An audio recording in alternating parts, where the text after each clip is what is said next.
नवनवीन कीर्तन कार्यक्रम बघण्यासाठी लगेच आपल्या कीर्तन सोहळा चॅनलला सबस्क्राइब करा। सदा नाम घोष करू हरि कथा, सदा नाम घोष करू हरि कथा, तेने सदा चित्त समाधान। सर्व सुख ध्यालो सर्व अलंकार, आनंदे निर्भर डुल्लत असो ऐसा कोठे आठवचे नाही, असो ऐसा कोठे आठवचे नाही। देहीच विधेयी वोगु दशा, सर्व सुख ध्यालो सर्व अलंकार, आनंदे निर्भर डुल्लत असो। तुका म्हणे आम्ही, तुका म्हणे आम्ही, झालो अग्निरूप, लागो निधी पाप पुण्य अंगा। सर्व सुख ध्यालो सर्व अलंकार, आनंदे निर्भर डुल्लत असो। विठ्ठल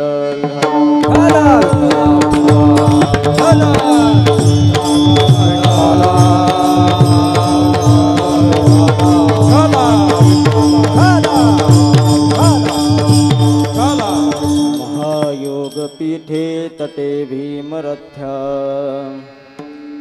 वरं पुंडरीकाय दातुं मुनीन्द्रैः। समागत्य तिष्ठं तमानन्दकन्दं, परब्रह्मलिङ्गं भजे पाण्डुरङ्गं। पाण्डुरङ्गा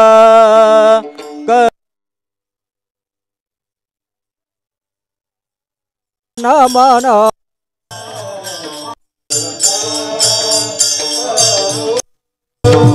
प्रथमा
विस्तारू बाबाजी सद्गुरु दास तुका। ओम नमो ज्ञानेश्वरा, करुणा करा दयाळा। तुमचा अनुग्रह लाधलो, पावन झालो चराचरी। नमः कमलनाभाय, नमस्ते जलशायिनी, नमस्ते केशवानंत वासुदेव नमस्तुते। नमो ब्रह्मण्य देवाय, गोब्राह्मणहिताय च, जगद्धिताय कृष्णाय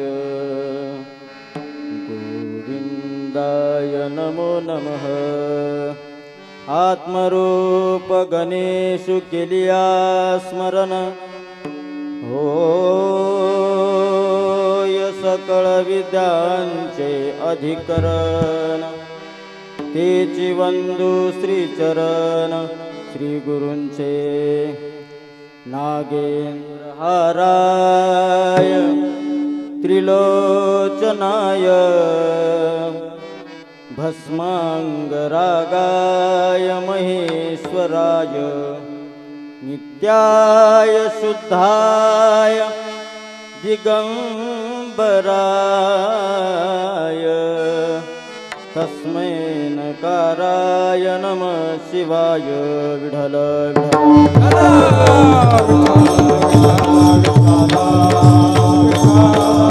सदा नाम घोष करू हरि कथा तेने सदा चित्ता समाधान सर्व सुख ध्यालो सर्व अलंकार आनंदे निर्भर डुल्लतसो। प्रस्तुत प्राप्त प्रसंगी कीर्तन रूपी सेवेकरता निवडलेला अभंग जगद्गुरु जगद्वंदनीय महाराष्ट्र भूषण संत सम्राट श्री संत जगद्गुरु तुकोबाराय यांचा 4 चरणाचा अभंग सेवेकरता निवडला आहे। विठ्ठल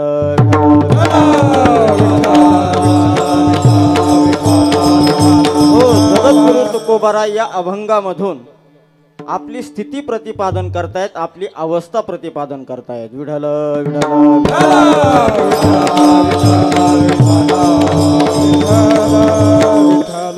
परमार्थ केल्यानंतर परमार्थिक व्यक्ती परमार्थाच्या जोरावर कुठपर्यंत जाऊन पोहोचते या संपूर्ण स्थितीचं वर्णन जगद्गुरु तुकोबारायांनी अभंगामध्ये केलंय। पण ज्या वेळेस जगद्गुरु तुकोबारायांनी हे वर्णन केलंय त्यावेळेस जगद्गुरु तुकोबारायांनी स्वतः अनुभव घेतला आणि मग या अभंगामध्ये आपल्याला सांगितलं आहे। विठ्ठल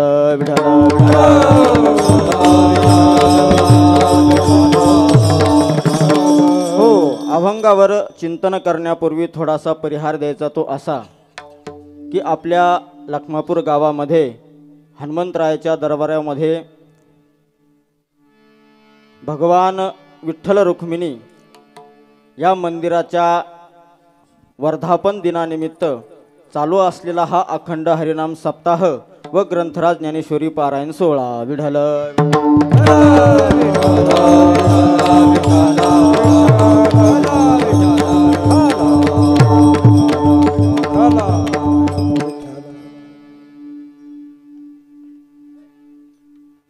वैकुंठवासी हरिभक्तपरायण गोरक्षनाथ महाराज गाडेकर, वैकुंठवासी भक्तराज कन्हैयालाल महाराज मुंदडा व वैकुंठवासी परमपूज्य अनंत महाराज सावंत, श्री हबप गुरुवर्य महंत भास्कर गिरीजी महाराज या सकल साधू संतांच्या कृपा आशीर्वादाने चालू असलेला हा अखंड हरिनाम सप्ताह व ग्रंथराज ज्ञानेश्वरी पारायण सोहळा।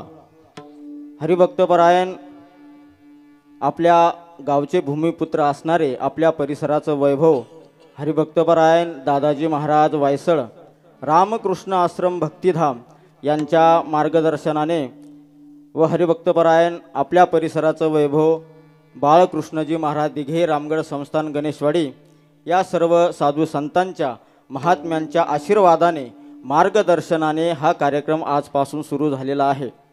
आज ज्यांच्यामुळे हा सेवा करण्याचा योग आहे असे हरिभक्तपरायण आदरणीय पूजनीय दादाजी महाराज वायसळ यांच्या विनंतीला मान देऊन व गावातील भजनी मंडळी यांच्या विनंतीला मान देऊन ही सेवा करण्याचा योग आहे। विठ्ठल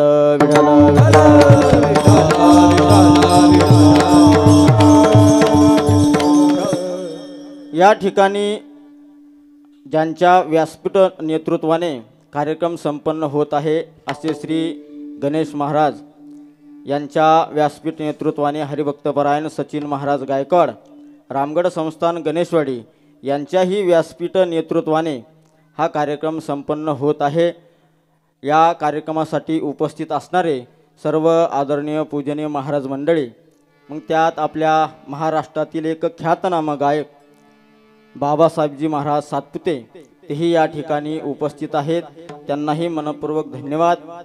हरिभक्तपरायण मृदंगाचार्य कृष्णा महाराज तेही या ठिकाणी उपस्थित आहेत, त्यांनाही मनपूर्वक धन्यवाद. आपल्याच गावचे विशाल महाराज असतील तेही या ठिकाणी उपस्थित आहेत. आपल्या पंचक्रोशीतील सर्व भजनी मंडळी, मग गणेशवाडी असेल, कायगाव असेल, अंमळनेर असेल, लखमापूर असेल, कायगाव असेल, या संपूर्ण पंचक्रोशीतील आपले सर्व भजनी मंडळी या ठिकाणी उपस्थित आहेत. या ठिकाणी पेटी वाजवण्यासाठी, हार्मोनियमची साथ करण्यासाठी पांडुरंग भाऊ गणगे महाराज तेही या ठिकाणी उपस्थित आहेत.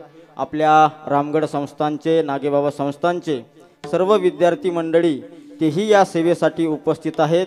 उपस्थित असणारे सर्व पुरुष मंडळी, माता भगिनी आणि सर्व आदरणीय पूजनीय महाराज मंडळी, सर्व भजनी मंडळी, टारकळी मंडळी यांच्या चरणी नतमस्तक होतो आणि सेवेला सुरुवात करतो. विठ्ठल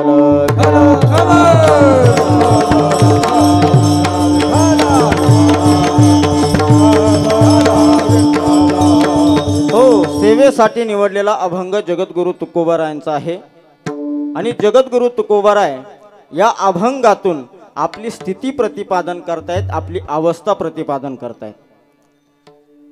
जगद्गुरु तुकोबारायांचा तुम्ही जर गाथा बघितला तर त्या गाथ्यामध्ये स्थिती वर्णन करणारे असे भरपूर अभंग आपल्याला सापडतील.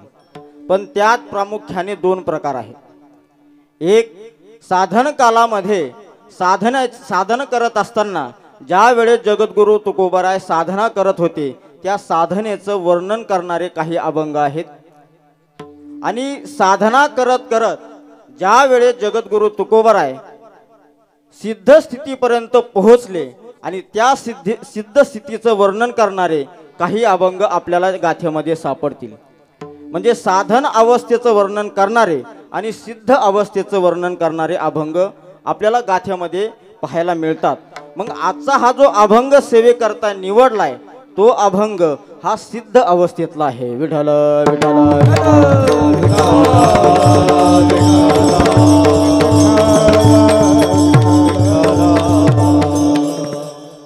जगद्गुरु तुकोबाराय 400 वर्षापूर्वी छत्रपती शिवाजी महाराज जगद्गुरु तुकोबारायांना नजराना पाठवत आहेत आणि तो नजराना जगद्गुरु तुकोबाराय त्या ठिकाणी स्वीकारत नाही. जगद्गुरु तुकोबारायांची स्थिती मला आपल्या समोर मांडायची आहे की 400 वर्षापूर्वी जगद्गुरु तुकोबारायांसाठी छत्रपती शिवाजी महाराज नजराना पाठवत आहेत, पण जगद्गुरु तुकोबाराय तो स्वीकारत नाही. का स्वीकारत नाही? कारण जगद्गुरु तुकोबारायांची स्थिती ही वेगळी होती. ज्या वेळेस 400 वर्षापूर्वीचा राजा, हुकुमशाही काळातील राजा, तो राजा जगद्गुरु तुकोबारायांनी आपल्या वाड्यावरती यावं म्हणून नजराना पाठवतोय. आपल्या राजवाड्यावरती आल्यानंतर भजन करावं, कीर्तन करावं याच्यासाठी छत्रपती शिवाजी महाराज जगद्गुरु तुकोबारायांना नजराना पाठवतायत. पण जगद्गुरु तुकोबाराय तो स्वीकारत नाही. उलट छत्रपती शिवाजी महाराज यांना उपदेश करतायत.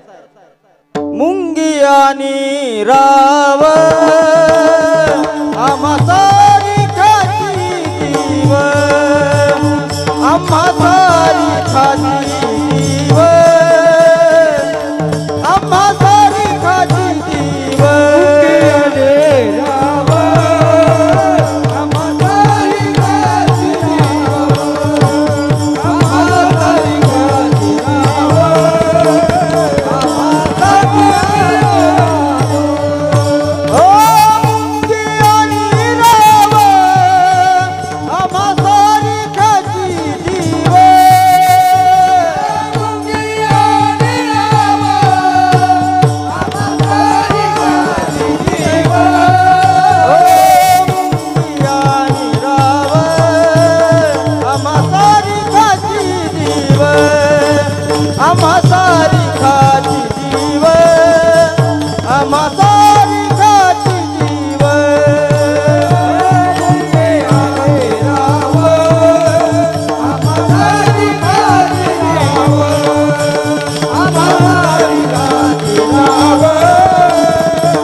हुकुमशाहीतील राजा ज्याने आपल्या मनगटावरती बळावरती हिंदवी स्वराज्याची स्थापना केली असा राजा जगद्गुरु तुकोबारायांना आदराने नजराना पाठवतोय आणि जगद्गुरु तुकोबाराय त्या ठिकाणी छत्रपती शिवाजी महाराजांना सांगतायत की मुंगी आणि राव, जमिनीवर चालणारी मुंगी आणि सिंहासनावर बसलेला राजा आमच्यासाठी ही दोन्ही सारखेच आहे.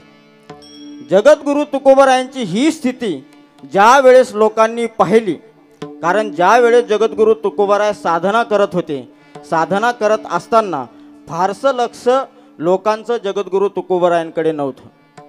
साधन कालामध्ये साधना करत असताना ज्या वेळेस जगद्गुरु तुकोबाराय आपल्या जीवनामध्ये परमार्थाची सुरुवात करतायत, त्यावेळेस फारसं लोकांचं लक्ष जगद्गुरु तुकोबारायांकडे नव्हतं. पण साधना करत करत ज्या वेळेस जगद्गुरु तुकोबाराय सिद्ध अवस्थेमध्ये जात आहेत, त्यावेळेस मात्र लोक आश्चर्यचकित होत आहेत आणि जगद्गुरु तुकोबारायांकडे आश्चर्य नजरेने पाहत आहेत की जगद्गुरु तुकोबारायांची ही स्थिती नेमकी कोणती आहे, का आहे आणि कशी आहे. विठ्ठल विठ्ठल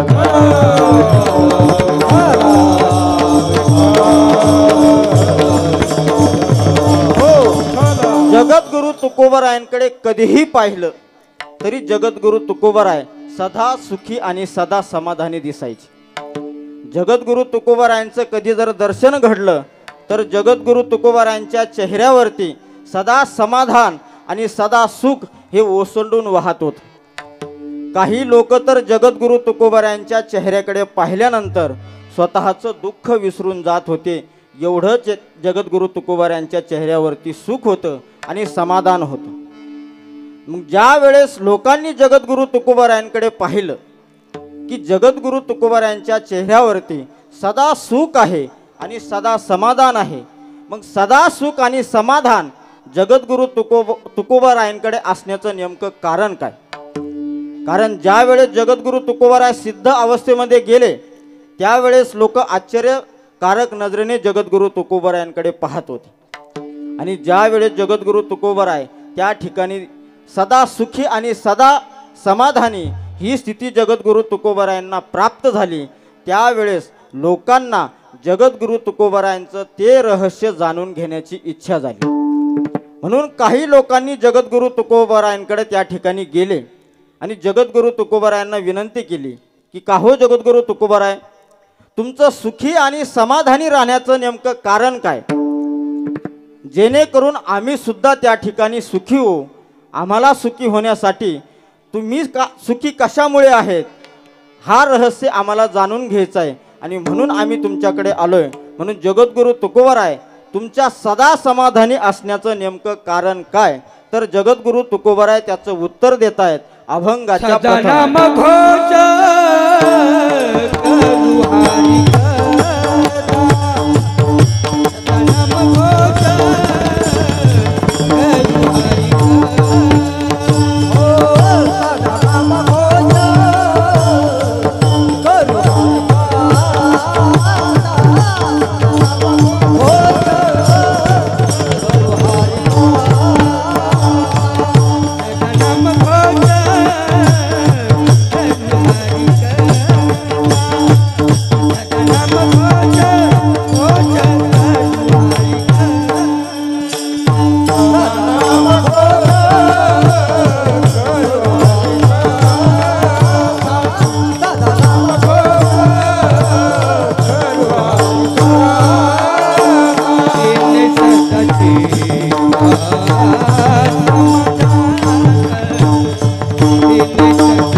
नाम घोष करू हरि कथा, तेने सदा चित्ता समाधान. जगद्गुरु तुकोबाराय म्हणतायत की आमच्या चित्ताला सदा समाधान प्राप्त होतं. ही गोष्ट खरी आहे की आम्ही सदा समाधानी आहोत आणि सदा सुखी आहोत. मग जगद्गुरु तुकोबाराय सदा समाधानी आहेत आणि आपण नाही का? आपण सुखी नसतो का? आपणही सुखी असतो. पण आपलं सुखी राहणं हे कसं आहे? फार थोडं आहे आणि कधी कधी होत. आपलं सुखी राहणं कसं आहे? फार थोडं आणि कधी कधी आपण सुखी होतो. जगद्गुरु तुकोबारायांचं तसं नव्हतं. जगद्गुरु तुकोबारायांकडे कधीही बघा, जगद्गुरु तुकोबाराय सदा समाधानी दिसायचे.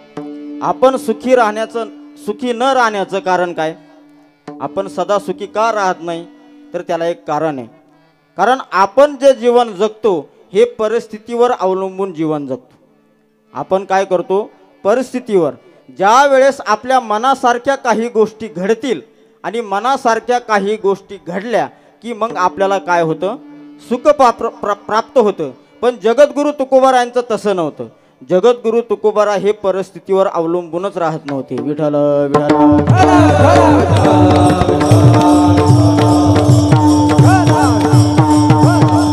हो, आपल्या चित्ताला समाधान प्राप्त व्हावं असं जर वाटत असेल तर जगद्गुरु तुकोबाराय म्हणतायत की तुम्ही परिस्थितीवर अवलंबून राहू नका. तुम्ही जर परिस्थितीवर अवलंबून राहिलात, तुम्हाला चित्ताला सुख प्राप्त व्हावं असं जर तुम्हाला वाटतंय तर परिस्थितीवर अवलंबून राहू नका.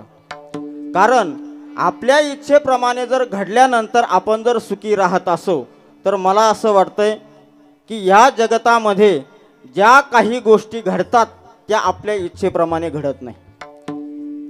भूतकाळामध्ये ज्या काही गोष्टी घडल्यात त्या आपल्या इच्छेप्रमाणे घडलेल्या नाहीत. किंवा भविष्य काळामध्ये किंवा वर्तमान काळामध्ये ज्या काही गोष्टी घडणार आहेत त्या आपल्या इच्छेप्रमाणे घडणार नाही.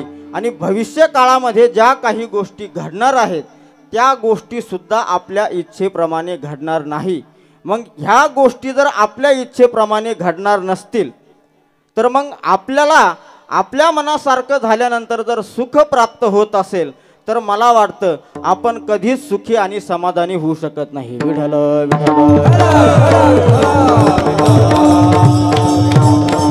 हो, मग सदा सुखी आणि सदा समाधानी जर आपल्याला व्हायचं असेल, सदा समाधानी आपल्याला राहायचं असेल तर परिस्थितीवर अवलंबून राहणं हा संबंध आपल्याला पहिला तोडावा लागेल. विठ्ठल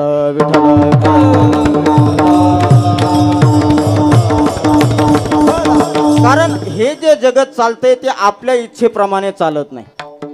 ज्यानं हे विश्व निर्माण केलंय, हे जगत ज्याने निर्माण केलंय त्याच्या इच्छेप्रमाणे चालतंय, आपल्या इच्छेप्रमाणे चालत नाही. मग जगत जर आपल्या इच्छेप्रमाणे चालत नसेल तर मला एक सांगा की आपल्या चित्ताला सदा समाधान प्राप्त होईल का? तर नाही होणार. मग आपल्याला समाधान प्राप्त व्हावं असं जर वाटत असेल तर पहिल्यांदा आपल्याला हा संबंध तोडावा लागेल. विठ्ठल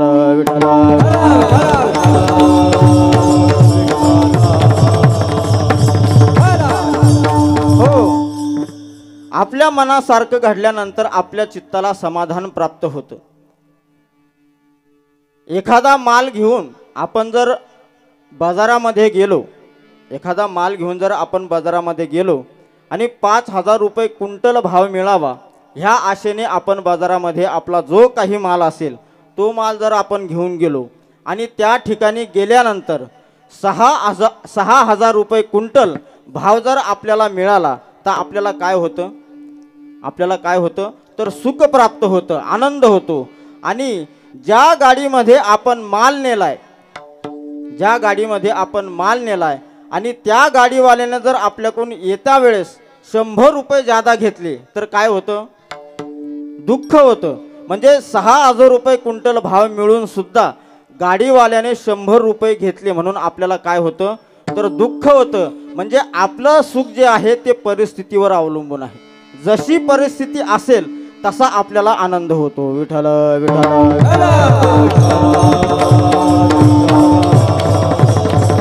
हो, मग परिस्थितीवर आपल्या मनासारखं घडल्यानंतर आपल्याला जर समाधान प्राप्त होते आणि आपल्या मनाच्या विरुद्ध घडल्यानंतर आपल्याला असमाधान जर प्राप्त होत असेल तर जगद्गुरु तुकोबाराय म्हणतायत की तुम्ही सदा सुखी आणि सदा समाधानी राहू शकत नाही.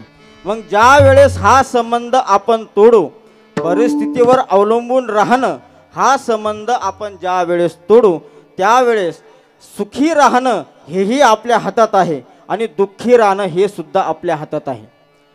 भगवंत गीतेमध्ये वर्णन करत असताना असं करतायत. गीतेच्या 6व्या अध्यायामध्ये 6व्या क्रमांकाचा श्लोक आहे की बंधुर आत्मात मनस्तस्य, बंधुर आत्मात मनस्तस्ते,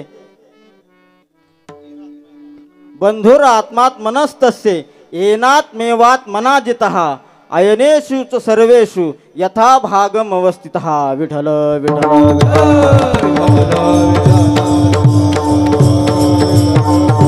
हो, जोपर्यंत आपल्या हातामध्ये सुख आणि दुःख आहे तोपर्यंत आपण सदा आणि समाधानी राहू शकतो, सदा समाधानी. कारण परिस्थितीवर अवलंबून आपलं सुख कधीही राहत नाही, कधीही राहत नाही. कारण परिस्थितीचा आणि चित्ताचा काहीच परिस्थितीचा आणि सुखाचा काहीच संबंध नाही, काहीच संबंध नाही. चित्ताचा आणि सुखाचा संबंध आहे. ज्या वेळेस एखादी गोष्ट आपल्या मनासारखी घडते त्यावेळेस आपल्या चित्ताला आनंद होतो आणि तो आनंद आपण त्या ठिकाणी जगासमोर मांडत असतो किंवा वर्णन करत असतो. परिस्थितीचा आणि सुखाचा काहीही संबंध नाही. विठ्ठल विठ्ठल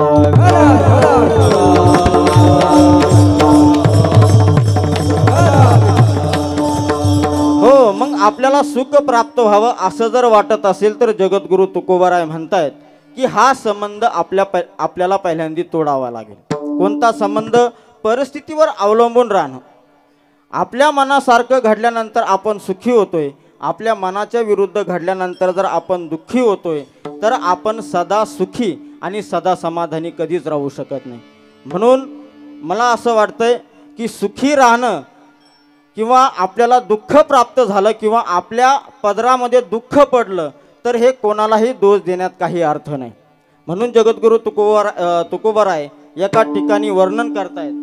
आणि करू सावे न लगे बहुता, आणि करू सावे न लगे बहुता, न लगे बहुता, न लगे बहुता, आणि करू सावे न लगे बहुता, आणि करू सावे न लगे बहुता, आणि करू सावे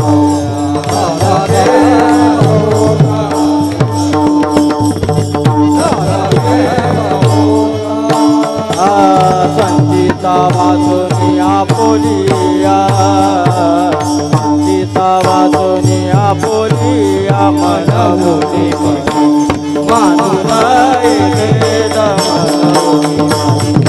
मानून एकेद. संगीता वाचून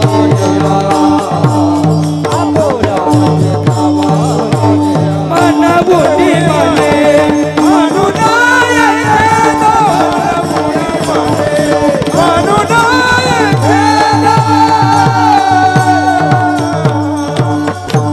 आपल्या पदरामध्ये जर दुःख पडत असेल तर जगद्गुरु तुकोबाराय म्हणतायत की कोणालाही दोष देण्यात काही अर्थ नाही.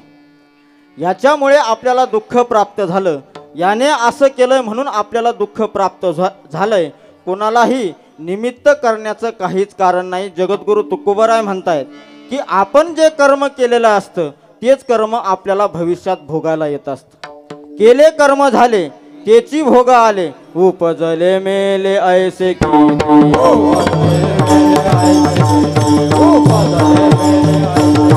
केले कर्म झाले तेची भोग, केले कर्म झाले तेची भोग,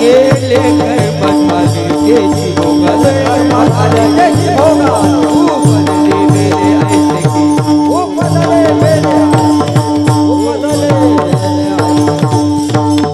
आपण जे कर्म केलेलं असतं तेच कर्म आपल्याला त्या ठिकाणी भोगायला आलेलं असतं. आपण जे पूर्वी दिवे लावलेत तेच दिवे आता पेटलेले असतात आणि त्या पेटलेल्या दिव्याच्या उष्णतेमुळे आपली त्या ठिकाणी काय होत असतं जळत असते. उगाच याला त्याला काही दोष देण्यात अर्थ नाही. आपण जे कर्म केलंय तेच कर्म आपल्याला भविष्यात भोगण्यासाठी येतं. बापाने केलेले कर्म मुलाला भोगावं लागत नाही आणि मुलाने केलेले कर्म बापाला भोगावं लागत नाही. बापाने केलेले कर्म बापालाच भोगावं लागतात आणि मुलाने केलेले कर्म सुद्धा मुलालाच भोगावं लागतात. आपण व्यवहार म्हणून, कृतज्ञता म्हणून किंवा उपकार म्हणून आपण म्हणतो की यांची पुण्याई, यांचे आशीर्वाद, पण वास्तविक तसा काहीही संबंध नसतो. ती आपली संस्कृती आहे, आपण ती जपली पाहिजे. पण बापाने केलेले कर्म मुलाला भोगावं लागत नाही. ज्याने कर्म केलं हे त्यालाच भोगावं लागतं आणि जो भोगतोय हे त्यानेच केलेलं असतं. विठ्ठल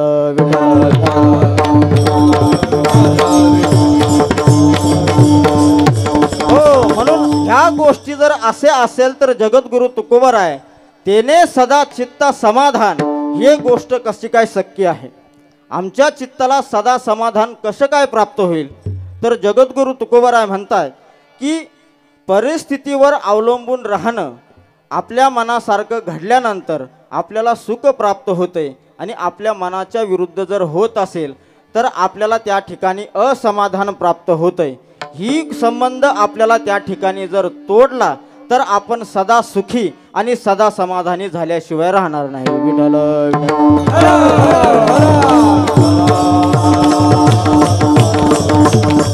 हो, मग जगद्गुरु तुकोबराय सदा समाधानी राहण्यासाठी, चित्ताला सदा समाधान प्राप्त होण्यासाठी तुम्ही तुमच्या जीवनामध्ये कोणती साधना केली तर जगद्गुरु तुकोबराय म्हणतायत सदा नाम घोष करू हरी कथा.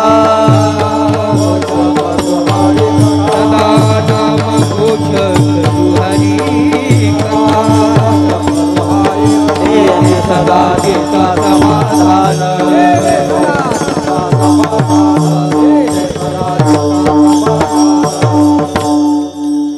सदा नाम घोष आणि सदा हरी कथा असं जगद्गुरु तुकोबराय म्हणतायत की आमच्या जीवनामध्ये आम्ही सदा नाम घोष. घोष म्हणजे काय?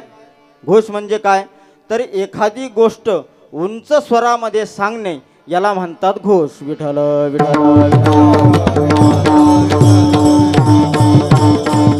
हो, जगद्गुरु तुकोबराय म्हणतायत की माझ्या जीवनामध्ये मी नामचिंतन केलंय आणि नामचिंतन केल्यानंतर नामचिंतन करत असताना ते सदा केलंय.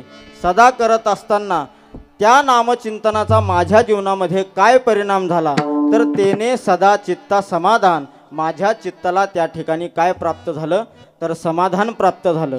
मग जगद्गुरु तुकोबराय नामचिंतन करत असताना तुमच्या चित्ताला समाधान प्राप्त झालं ही गोष्ट खरी आहे, पण आणखीन त्या नामचिंतनाचा तुमच्या जीवनामध्ये काय फायदा झालाय तर जगद्गुरु तुकोबराय त्याचं उत्तर देत आहेत अभंगाच्या दुसऱ्या चरणात.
झालो सर्व अलंकार, आनंदे निर्भर डुल्लत सो. जगद्गुरु तुकोबाराय नामचिंतन केल्यानंतर काय फायदा मिळतो, तर जगद्गुरु तुकोबाराय म्हणतायत की सर्व सुख ध्यालो सर्व अलंकार. आम्ही सर्व सुखाला त्या ठिकाणी पात्र झालोय आणि ते सर्व सुख प्राप्त झाल्यानंतर, ते सुख ज्यावेळेस आम्हाला प्राप्त झालंय, ते सुखाचे आम्ही आमच्या अंगावरती अलंकार धारण केले आणि अलंकार धारण केल्यानंतर आम्ही आनंदाने निर्भरतेने त्या ठिकाणी डुल्लतोय. विठ्ठल विठ्ठल विठ्ठल. हो, नामचिंतनाचा हा फायदा आहे. नामचिंतन केल्यानंतर आणखीन काय फायदा होतो, तर जगद्गुरु तुकोबाराय नामचिंतन करत असताना कोणते कोणते फायदे आपल्या जीवनामध्ये प्राप्त होतात, तर नामचिंतन केल्यानंतर आपल्या जीवनातलं पाप नष्ट होतं. आपल्या जीवनातील आपल्याला मोक्ष प्राप्त होतो. आपल्या जीवनातील पाप नष्ट होतो, मोक्ष प्राप्त होतो.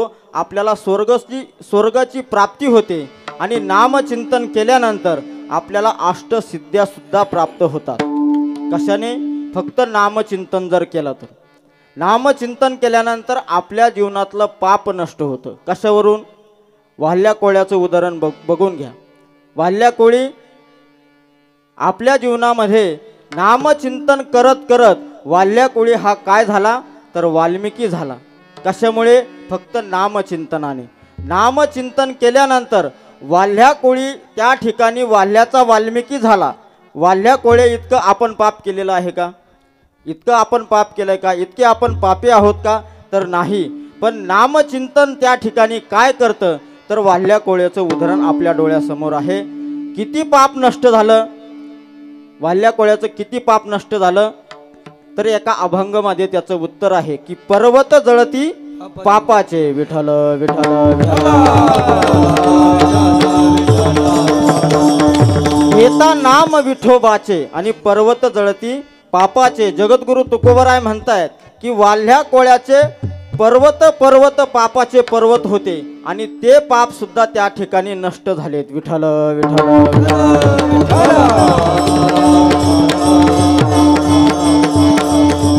एवढं पाप आपल्या जीवनामध्ये नाही, एवढं पाप सुद्धा आपल्या जीवनामध्ये नाही, पण त्या ठिकाणी नामचिंतनाने आपलं पाप सुद्धा नष्ट होतं. फक्त नामचिंतन करत असताना कसं करावं लागतं, तर वाल्ल्या कोळ्यासारखंच करावं लागतं. वाल्ल्या कोळ्याने कसं नामचिंतन केलं? अहो, तो ज्या वेळेस नामचिंतन करायला लागला तर मुंग्यांनी त्याच्या भोवती वारुळ केलं होतं, तरी सुद्धा तो उठला नव्हता. याला म्हणतात नामचिंतन. आणि असं नामचिंतन केलं तर आपल्या जीवनातलं पाप नष्ट होतो. राम कृष्ण हरी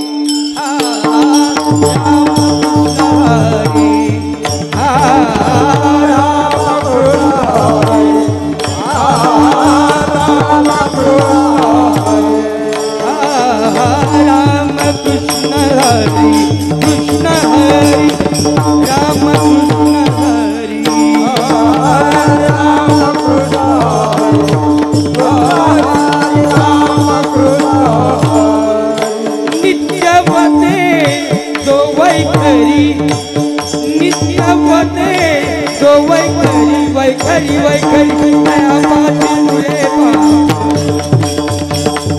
तया पाठी तुळे पाप तया पाठी तुळे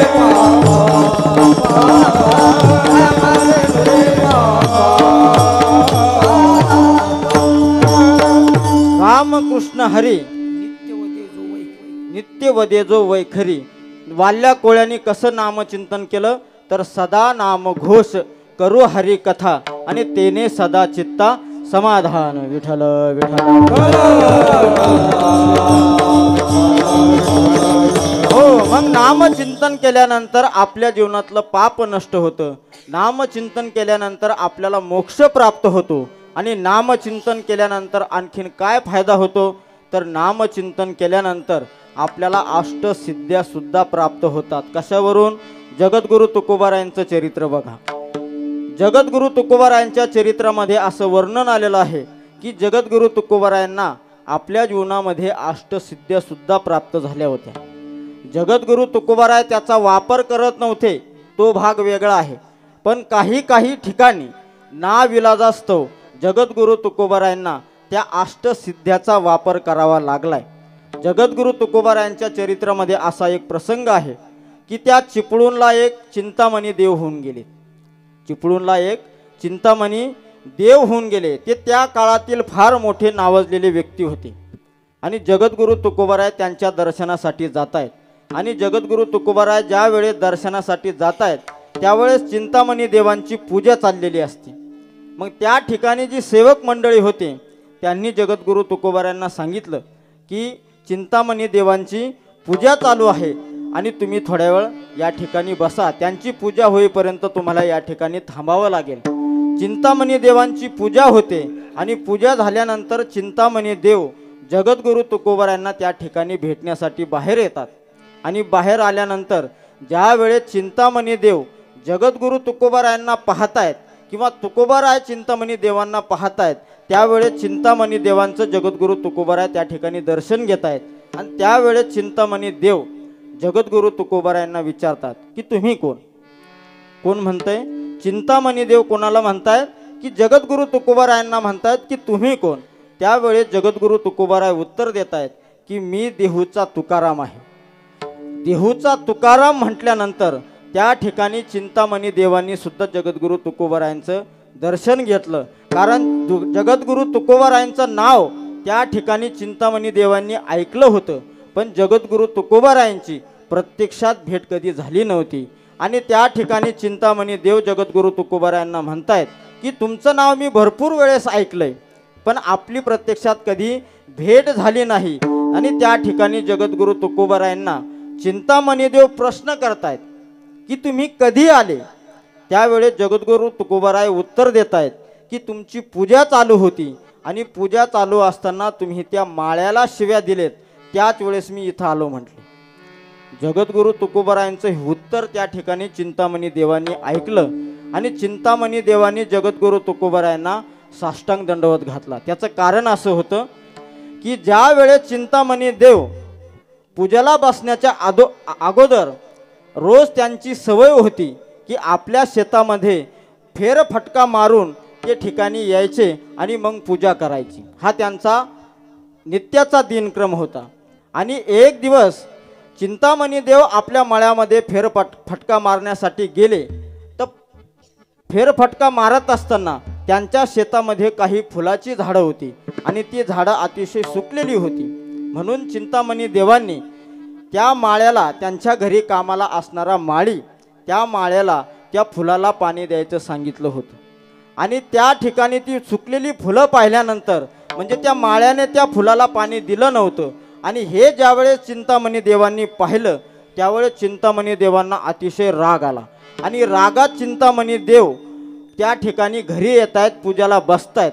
आणि पूजा करत असताना चिंतामणी देवांना पूजा आठवलीच नाही. तो पाणी न देणारा माळी त्या ठिकाणी समोर आला. आणि तो समोर आल्यानंतर मनातल्या मनात चिंतामणी देवांनी मनातल्या मनात त्या माळ्याला शिव्या दिल्या. आणि त्या मनातल्या मनात दिलेल्या शिव्या जगद्गुरु तुकोबारायांनी कुठं ऐकल्या? तर त्या ठिकाणी ऐकल्या, बाहेर बसताना ऐकल्या. आणि त्या ठिकाणी जगद्गुरु तुकोबाराय म्हणताय की तुम्ही माळ्याला शिव्या दिलेत, त्याच वेळेस मी या ठिकाणी आलोय. आणि ज्या वेळेस हे उद्गार जगद्गुरु तुकोबाराच्या तोंडातून निघतायत त्यावेळेस चिंतामणी देव जगद्गुरु तुकोबारायांना साष्टांग दंडवत घालतायत. कशासाठी सांगितलंय? तर जगद्गुरु तुकोबारायांना आपल्या जीवनामध्ये अष्टसिद्ध्या सुद्धा प्राप्त होत्यात. विठ्ठल विठ्ठल. हो, जगद्गुरु तुकोबारायांना अष्टसिद्ध्या कशामुळे प्राप्त झाल्या? तर फक्त नामचिंतनामुळे. जगद्गुरु तुकोबारायांना अष्टसिद्ध्या प्राप्त होत्या. अष्टसिद्ध्या ह्या जगद्गुरु तुकोबारायांच्या दारासमोर सतत बसलेल्या असायच्या. जगद्गुरु तुकोबारायांच्या दारामध्ये लोटांगण घ्यायच्या की कधीतरी जगद्गुरु तुकोबाराय आपल्याला घरात घेतील, आपल्याला आज्ञा करतील. अष्टमहासिद्धी ओळंगती द्वारी, न वजता दुरी दवडी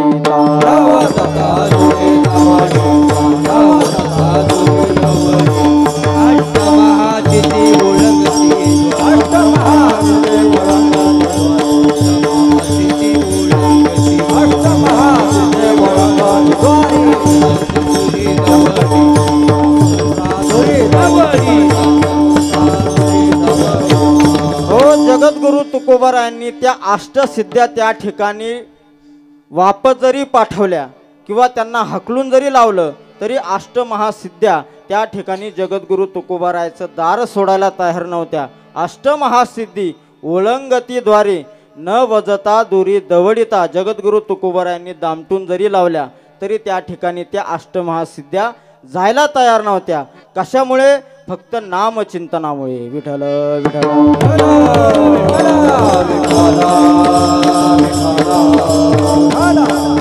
हो, मग नामचिंतनाने आणखीन काय फायदा होतो?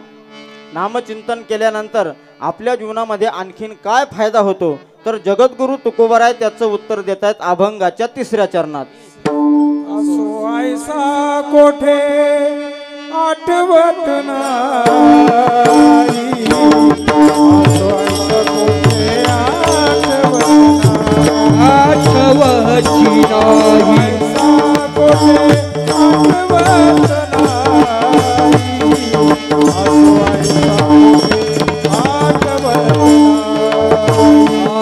असो ऐसा कोठे आठवत नाही, असो ऐसा कोठे आठवची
नामचिंतन केल्यानंतर काय काय फायदा आपल्या जीवनामध्ये होतो हे जगद्गुरु तुकोबारायांनी या दोन्ही चरणामध्ये सांगितले.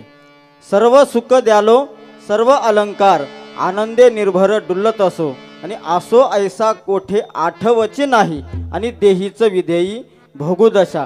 आसो ऐसा कोठे आठवची नाही म्हणजे काय? आसो ऐसा कोठे आनंदे निर्भर डुल्लत असो याचा अर्थ काय होतो?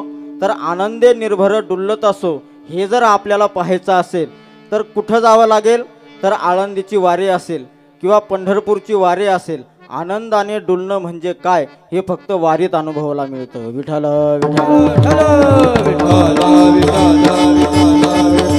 हो, आनंदाने डुलणं म्हणजे त्या ठिकाणी देहीचं विदेयी भोगुदशा हे दोन्ही अर्थाचे एकच प्रमाण आहे की देहीचं विदेयी भोगुदशा आणि आनंदाने डुलणं हे सुद्धा एक अवस्था आहे. दिंडीमध्ये ज्या वेळेस आपण जातो त्यावेळेस आपण काही माणसं जात नसतील पण जे जात असतील त्यांना त्याचा अनुभव आहे की वारकरी मंडळी त्या ठिकाणी आनंदाने डुलतायत, भजन करतायत. गावुनाचू विठो तुझा करू अनुवाद, गावुनाचू विठो तुझा करू अनुवाद, गावुनाचू विठो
जिकडे पाहे तिकडे सर्व मय गोविंद याला म्हणतात आनंदाने डुलणं. विठ्ठल विठ्ठल विठ्ठल.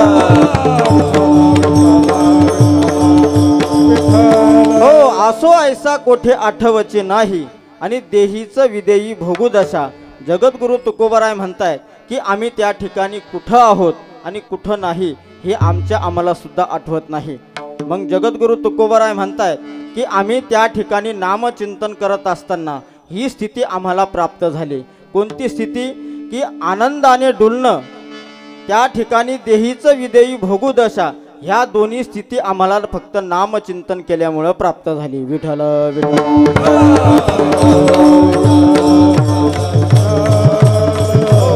मग नामचिंतन करत असताना देहीचं विदेही भोगू दशा जगद्गुरु तुकोबाराय म्हणतायत की आम्ही त्या ठिकाणी ती दशा भोगायला तयार आहोत. पण जगद्गुरु तुकोबाराय ही दशा जर आपल्याला भोगायची असेल तर त्या ठिकाणी पुन्हा पाप पुण्य हे त्या ठिकाणी उत्पन्न होत आहेत. आणि पाप पुण्य उत्पन्न झाल्यानंतर कर्म होतंय आणि कर्म झाल्यानंतर काय होतंय तर पुन्हा जन्म घ्यावा लागतोय. मग तुम्ही पुन्हा जन्माला येणार आहात का? जगद्गुरु तुकोबाराय म्हणतायत की आता आम्ही पुन्हा जन्माला येणार नाही. का? कारण आम्हाला एक वेगळी स्थिती प्राप्त झाली. कोणती? अभंगाचं शेवटचं चरण.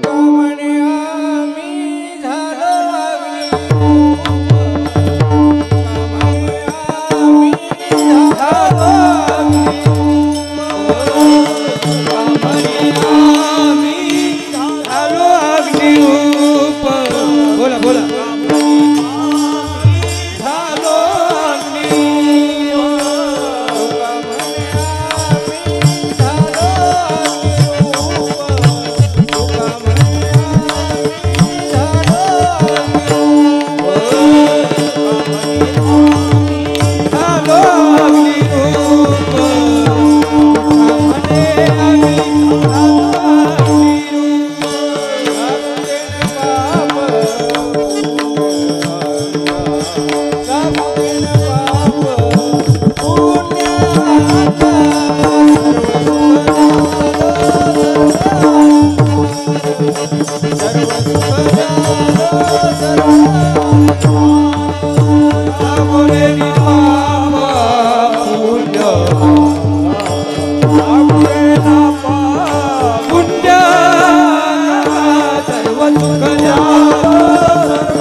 अग्निरूप लागो निधी पाप पुण्यांगा सर्व सुख झालो सर्व अलंकार आनंदे निर्भर डुलतसो. झालेली सेवा ग्रामदैवत हनुमंतरायाच्या चरणी ग्रामदैवत विठ्ठल रुक्मिणी मातेच्या पांडुरंगाच्या चरणी समर्पित करतो. वैकुंठवासी भक्तराज कन्हैयालाल महाराज, वैकुंठवासी गाडेकर महाराज, वैकुंठवासी अनंत महाराज सावंत यांच्याही चरणी समर्पित करतो आणि सेवेला पूर्णविराम देतो. या ठिकाणी हरिभक्तपरायण आदरणीय पूजनीय रामगड संस्थानचे महंत बाळकृष्णजी महाराज दिघे आपल्या परिसराचं वैभव ते या ठिकाणी उपस्थित आहेत. ज्यांच्या व्यासपीठ नेतृत्वाने या ठिकाणी पारायण सोहळा संपन्न होत आहे असे आदरणीय पूजनीय मला ज्येष्ठ आणि श्रेष्ठ असणारे स्वामीजी नारखेडे स्वामीजी तेही या ठिकाणी उपस्थित आहेत. सर्व उपस्थित माता भगिनी पुरुष मंडळी यांनाही धन्यवाद देतो. भजनी मंडळी असतील, महाराज मंडळी असतील, मृदंगाचार्य मंडळी असतील, पेटीवादक असतील आणि ज्यांची या ठिकाणी मंडप आणि साऊंड सिस्टीम आहे असे गणेश भाऊ यांनाही मनपूर्वक धन्यवाद. झालेली सेवा ग्रामदैवत हनुमंतरायाच्या चरणी सेवा समर्पित करतो आणि सेवेला पूर्ण विराम देतो. विठ्ठल जय जय विठ्ठल जय विठ्ठल जय विठ्ठल जय जय विठ्ठल.